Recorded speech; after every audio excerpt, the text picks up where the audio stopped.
Bonjour, je suis Hakim Na'alam et je vous propose ma chronique du lundi 28 juillet 2025.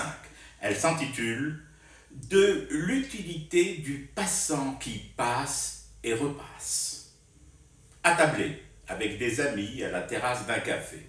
Soleil lourd, temps encore plus lourd. C'est la troisième fois qu'il passe devant nous. D'un pas pressé, la tête baissée, les lèvres en mouvement de celui qui semble murmurer des pensées noires. Zut, plus de cigarettes. Le kiosque est à quelques mètres. Mes amis voient bien que ce manque m'indispose. L'un d'eux me suggère. Il va sûrement repasser dans un moment. Donne-lui de l'argent, il t'achètera tes clopes. Bonne idée. Alors qu'il repasse pour la quatrième fois, gèle le passant qui passe et repasse, du geste et de la voix.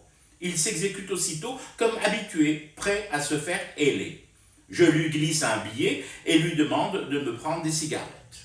Il me regarde un court instant, yeux de notre tablé, puis empoche l'argent et reprend sa trajectoire de marche comme si de rien n'était.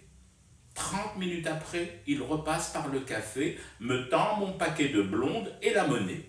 Je veux lui donner une mserfa, un pourboire. Il refuse sans lever les yeux et repart. Comme repart notre discussion entre copains. Avant que je ne me rende compte que mon briquet est HS, hors service. Je vais pour demander du feu au serveur. Un autre de mes amis, décidément mes potes sont très inspirés ce matin, me suggère de demander au même marcheur acharné qui bat le pavé dans les deux sens devant nous de me prendre un briquet neuf.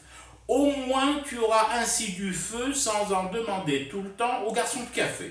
Là aussi, bonne idée. Et effectivement, le passant qui passe et repasse se repointe à proximité. Je le hèle à nouveau, mais juste du geste. Il ne me laisse pas le temps d'user de la voix, comme par anticipation conditionnée.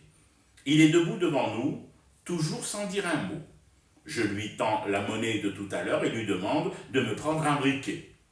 Visiblement un brin enhardi, l'homme ose une question. Vous avez une couleur préférée pour le briquet ? Interloqué, mais pas plus que cela. Je rappelle qu'il fait trop chaud pour se montrer interloqué. Je le fixe quelques secondes, surpris par sa question formulée dans un français parfait. Du coup, c'est moi qui bafouille. Non, peu importe la couleur. Un briquet qui fonctionne, bark. Il acquiesce aussitôt et repart dans le sens apparemment immuable et fortement imprimé dans sa tête de sa marche à pas rapide et forcée. Ça n'a pas raté. 30 minutes après, il était de retour.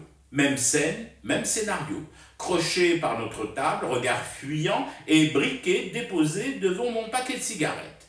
Même dénégation quand je lui propose un ch'ti dédommagement pour sa peine. Au moment de se remettre en marche, s'étant éloigné d'à peine quelques mètres, il est de nouveau hélé, cette fois par l'un de mes copains. Dites, à votre prochain passage, vous nous prenez un journal ? Le monsieur hésite un instant, regarde l'ami, promène timidement son air préoccupé sur toute la tablée, puis finit par lâcher. Une préférence, un titre en particulier ? Nous sommes tellement gênés par sa disponibilité que nous répondons aussitôt en chœur comme en chorale. Le soir d'Algérie, bien sûr. Oui, autant allier l'utile à l'agréable, n'est-ce pas ? Notre marcheur était déjà reparti. Notre discussion aussi. Sur le thème cancanier du jour pour notre joyeuse bande de drilles. En gros, nous nous sommes dit que par une journée caniculaire pareille, un cagnard sous lequel chaque geste vaut son pesant d'effort, c'était tout de même bien pratique d'avoir à disposition un chargé d'affaires de l'ambassade de France tout le temps en marche, en mouvement perpétuel, d'un point fixe à un autre point fixe, réglé comme un métronome, et tellement, mais alors tellement coopératif. Je me demande s'il assure la vacation du soir. Avec mes potes, nous avons prévu de nous retrouver ici, Flbrouda, par temps nocturne légèrement plus frais, pour papoter et fumer du thé afin de rester tard éveillé à ce cauchemar qui continue. C'était Hakim Na'alam, je vous retrouve demain pour une autre chronique et une autre façon de dire son amour à l'Algérie.